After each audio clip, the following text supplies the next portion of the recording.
Hello, this is Matt Cockerham, and today we are going to do a follow-up video to our popular tenant secrets video, revealing some extra things that tenants can do to make their application or them as applicants more appealing to a landlord.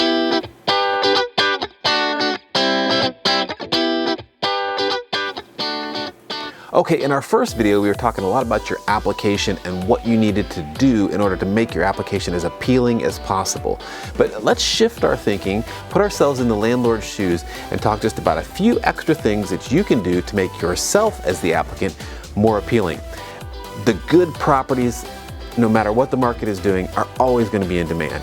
So you want to raise yourself up in the eyes of the landlord, raise yourself up in the eyes of the agent or the property manager, and make yourself more appealing. So from the view of the landlord, one of the things that they don't want to have is vacancy, right? So if you can figure out when their current lease is ending and you can offer to move in as soon as possible from when that lease ends to when you move in, that's going to decrease what they call the vacancy factor for the landlord, and that spells money for them, right? So if it's within your budget to help kind of manipulate that and move in a little bit earlier maybe than you had anticipated, that oftentimes will mean more money for the landlord and make you more appealing. Now, you always want to ask, don't just because somebody's moving out on the 30th and you could move in on the 1st, the landlord might love an extra 3, 4, 5, 6 days to do a little bit of work in the property. That way you get a nicer property and you don't have to be so aggressive in your move-in date if you don't really need to move that fast. But have a conversation, be open to the idea and have a dialogue to make sure that you are presenting yourself in the most positive light possible. Another thing you could do potentially is offer just a little bit more rent if you're in a competitive situation. That extra rent times 12 means more money in the landlord's pocket.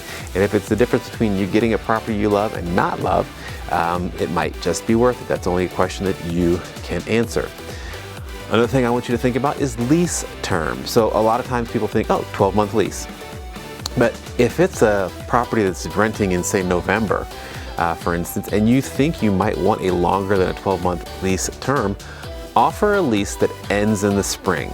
The spring traditionally across the nation is the most popular time for a rental, and it could be beneficial for a landlord to have to be able to sort of reset their lease timing so that it's ending in the springtime. And so for that reason, if you can offer a 17 or 18 or 19-month lease that goes from September, October through the following spring and then into the next spring, that might put that landlord into a very nice lease cycle, and that might make you more appealing to them. So put yourself in the landlord's shoes, a little bit more money sometimes, lower their vacancy factor or the amount of time the property is vacant, and offer a longer lease term or a customized lease term, and that sometimes is very beneficial to a landlord too.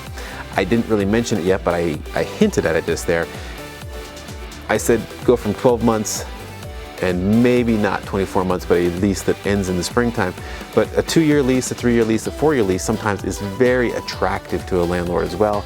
Anytime the property turns over, there's maintenance costs and there's costs associated with marketing and getting new tenants. So that might serve you really, really well as well.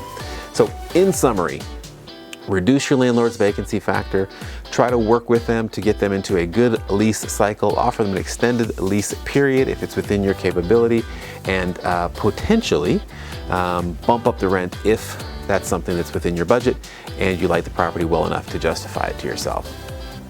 I sure hope that you found this content useful, and if you did, I would love it if you would like this video, subscribe to our channel. We put out tons of useful real estate information, and my text line is always open. So if you've got a question, something I can clarify, you can always text me at 703-587-4711, 703-587-4711, or you can comment on this video below, and I will work hard to get to those and respond just as quickly as possible.